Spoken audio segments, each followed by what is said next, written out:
Hello and welcome back to my craft room. I'm so glad to be back. My little friend is off, at least for longer and longer periods of time, and I've been able to do a little bit of stitching over the last couple of evenings. So I thought I'd give you a catch up on how I'm getting on with my Journal of Stitchery and my Celebrating 61. I only had the finishing touches to do to my April page in my Journal of Stitchery anyway, so I managed to finish that last night. Other than that, I've been a whole week away from my crafting. You can imagine no drawing, yeah, it's been really frustrating, but I'm getting there now. I shall be doing a quick little page in Wreck This Book or Wreck This Journal or Create This Book in a minute, and then I will make myself stop and not do too much. So yeah, mostly I've done a lot of editing of videos I made a while back. I've been blitzing my beads. If you like jewelry making, watch out for those. I have taken photos of lots of things that I've been making and put them on my Etsy shop. More about that later. So let's have a look, see how I've been getting on. I'm out of practice. Right, here's my cute, I thought I'd show you my cute little, I got this in the works. I think it was like something stupid like £2.50 or something. It's actually a useful little thing, so I've ended up sticking all the little threads that I'm using for this project in here. This is my little bargain sewing box that I got in a charity shop for like a £5. I was so pleased with it, and all of the things I'm using for this Journal of Stitchery project all fit nicely in there, just about. So this is the little book I'm going to use for the covers, and I'm going to incorporate a couple of the pages. I love this. I'm going to somehow perhaps make that the inside, because I'll have to take it apart. Obviously the spine won't be wide enough. I bet maybe I'll put this inside here, because I've taken all of the colours for my threads and fabrics from the colours they've used here, so this will automatically go with it. So I might put that on the inside, and I quite like the idea of perhaps somehow backing this one onto fabric and actually stitching through some of the lines, some of the holes here, perhaps as the end page or something. Anyway, that's my idea. So these are my first two pages, my stitch samplers. I haven't done the title page yet. I decided to leave that to the end. So they're my stitch sampler pages, which I really enjoyed doing. So they'll turn over like that, and then the first proper page was the bouncing bunny. Cute.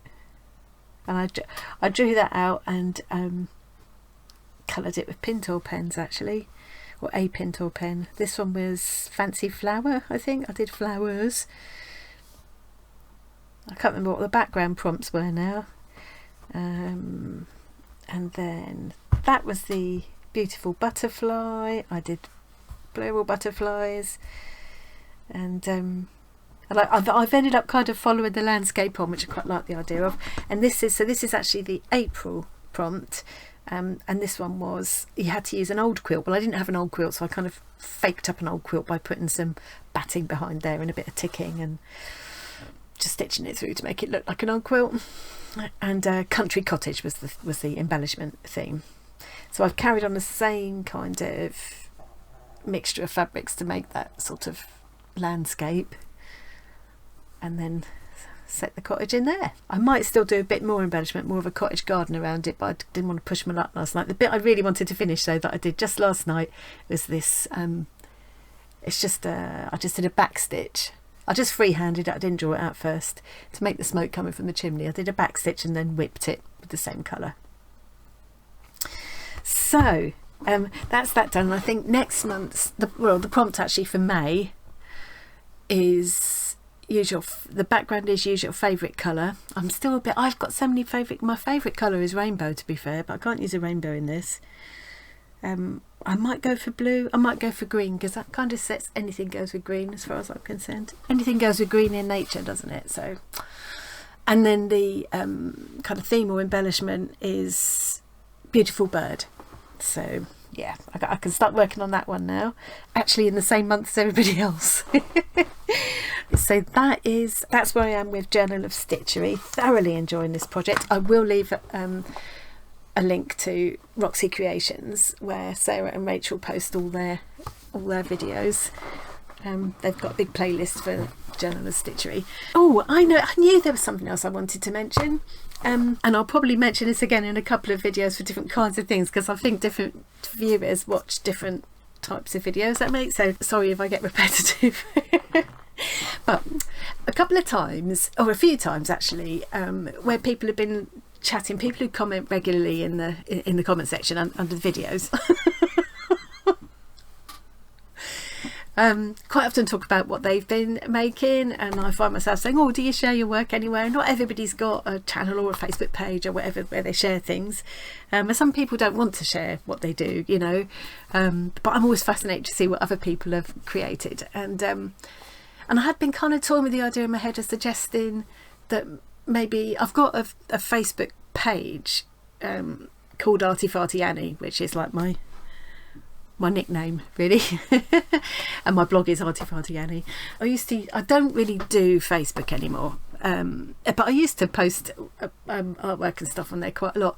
I haven't used it for months really, but I thought, well, I could wake that up again, and then anybody could post on there.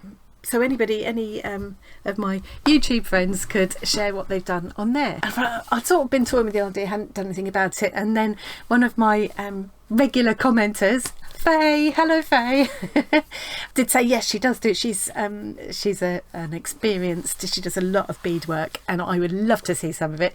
And but she said she's not really sure how to post photos or anything, so I think Facebook would make it easy. So what I'm going to do is I'm going to leave a link to that Facebook page underneath. And I said to Faye, and I say to anybody else, if you've got any problems posting the photos, just message me via the Facebook page. If you're already on Facebook, it shouldn't be a problem to message me on the page, and just give me a shout.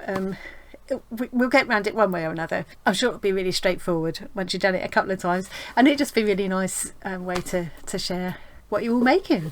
Yeah, I thought it'd be really fun. Anyway, so that's enough of that. The other stitchery project I wanted to show you, let's go back to the desk, is my Celebrating 61, which I have managed to sew it all together. Hang on, which way up was it? That way. Yeah, that's right. Let's get this out of the way. So yeah, that's the way it kind of goes, but it won't fit in the camera that way. So here we go.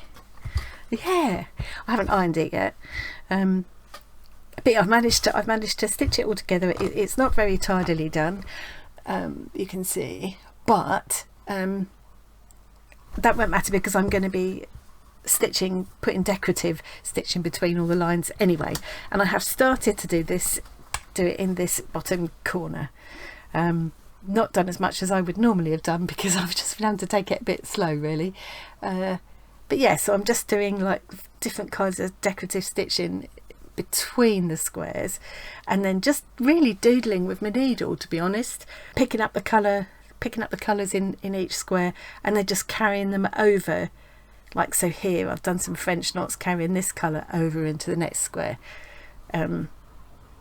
Yeah, picking up this colour and carrying it up to there, picking up this colour and carrying it up to there, so that I'm hoping that will yeah, this colour I've carried over to there,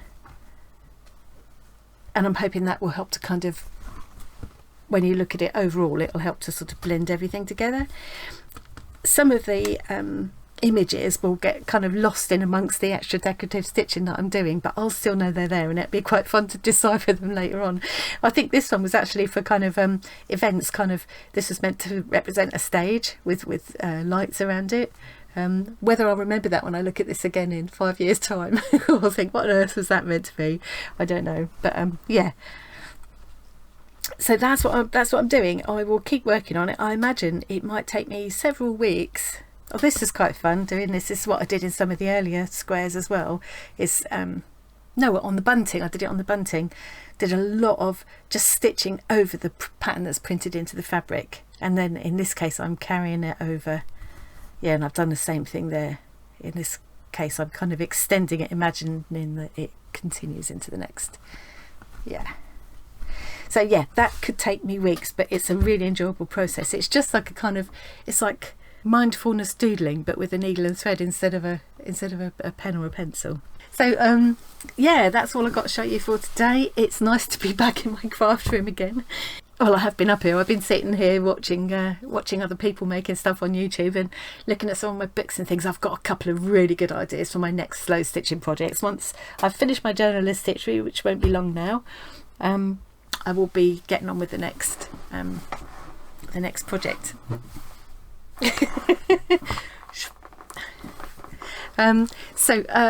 I'll leave links below to that Facebook page, and feel free to, you know, I just think it'd be nice, a place to share ideas and projects and stuff like that. See how it goes, you know, doesn't matter, but I just think it'd be quite fun.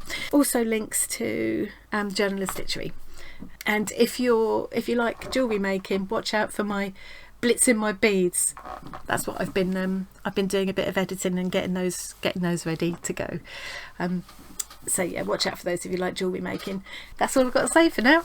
Thanks very much for joining me. Hope you enjoyed that little peek, and I will see you again really soon. Bye. Talk about rusty.